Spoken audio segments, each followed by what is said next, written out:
情緒教室，容貌焦慮。小朋友，你有冇試過望住鏡入邊嘅自己，然後覺得我係咪唔夠好睇啊？有呢一種感覺呢？呢一種感覺就叫做容貌焦慮啦。其實每一個人都生得唔一樣，有高啲，有矮啲，有皮膚白啲嘅，有皮膚黑啲嘅。有啲人天生頭髮係攣，有啲人天生就係黑長直。但係呢一啲都唔重要㗎，因為真正令到一個人特別嘅，並唔單單係佢嘅外表，更加應該係心入邊嘅善良、勇敢同埋快樂。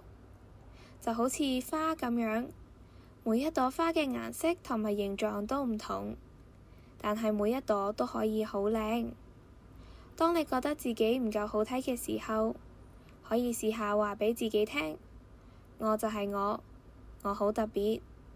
多啲諗下自己識得畫畫、識得跑步或者識得照顧小動物呢一啲厲害嘅地方。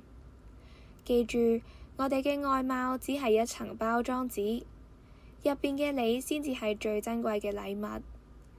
愛自己本來嘅樣子，你會變得越嚟越有自信㗎。想聽更多故事，可以致電27778899撳2字，或者喺 YouTube 搜尋小樹窿電台 Podcast 頻道重溫。拜拜。